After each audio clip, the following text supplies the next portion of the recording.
Well, if you follow the analysis of the last speaker, you will discover that, you know, government is still funding the sector, despite the might around private sector being solvent. Government is still building power station and transferring it to the cronies. Well, what you are seeing in the last few days or years is not just privatization. It's just allocation of the power plants to those in government. Now, how can government privatize and then build 3 more power stations? And then they are still selling the power. Is government now a contractor that builds and transfers to people? And Nigerians are still not seeing this. And somebody is telling you that government is removing hand so that the private sector will bring in their money. In the last 5 years, government has spent 1.7 trillion for the same people. You sold your house for 400 billion. You gave the buyer 1.7 trillion. For goodness sake, when will Nigerians start thinking seriously about this? For the past 10 years before privatization, government didn't spend 1 trillion. And you just analyze that government is still controlling 40%. Government controls 40%, but handed over 100%. Government is supposed to control 40%, but handed 100% over to the private sector. And the private sector have never declared 1 naira dividend for government's 40%. And we are still blind about this whole issue. You know, we still can't see, you know, that something wrong is happening. So it's a question of, you know, government saying they are privatizing, when in actual fact, they have not privatized. Up to now, nobody knows the owners of these companies. Nigerians are keeping quiet. You know how solvent they were. At the point of privatization, they were saying that those are people with financial muscle, technical competence, and they are attracting foreign direct investment. As we talk now, no single company came into Nigeria. So what's the essence of foreign direct investment? Where does that one come from? Are you referring to the DISCOs? That, I mean, when you say whether Nigerians DISCOs don't know, or the GENCOs, which both of them?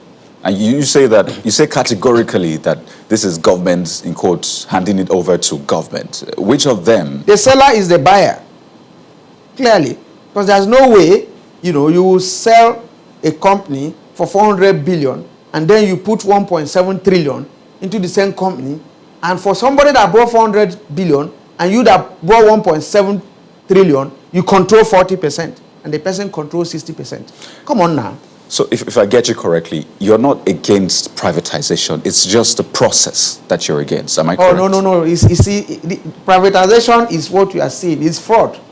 Very fraudulent. It's an exercise that, you know, will not produce electricity. He mentioned it that power has not been produced. And tariff has been going on. This last one was the 5th tariff increase. Yet power has not improved. And somebody is still advocating for the process to continue that way. You know, it is painful to Nigerians. There is no power generated. Last time they told you that they haven't band A, band B, band C. So what problem has that one solved?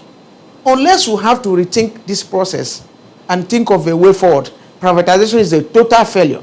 So what's the way forward? Because, I mean, ideally, privatization is meant to bring in private investors. I mean, people draw the analogy of the telecom industry and say, well, this is some sort of privatization. Private, you know, practitioners came in and look what they've done with the sector. So in the same case for this, you know, power sector also, privatization is, in quote, meant to achieve what it achieved in the telco. So what is the way forward for you if it is not privatization? Well, there was no privatization in the telecom sector. I think they were trying, it's just technological change.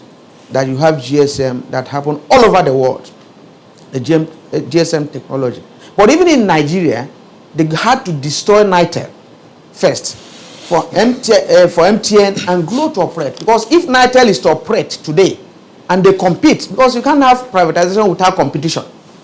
Now, if Nitel is to be around to compete with Glo, with MTN, you know, then you will see. That's the point. When you say they, who are they? The state, the Nigerian state. As at today that I'm talking with you in this station, Nitel has not been privatized, but it has been vandalized. Go and tell me who bought United. So that is exactly what you are saying. And I've given this example before. You don't need to kill MTA for channels to operate. They have to operate side by side, and then you have competition. That's all about the market. Market is all about choice. Are you saying, in effect, that this whole idea of privatization is actually some gimmick by some people that you imagine are right there just to frustrate the state? It's a fluke, because if you have NEPA that is inefficient, but the tariff is low, and then about 25 companies were earlier licensed to participate in the power sector, and none of them could participate. So if they had come side by side to compete with NEPA that was generating 4,000 megawatts, assuming they come out with 2,000 megawatts or 3,000 megawatts, now the generation will go up.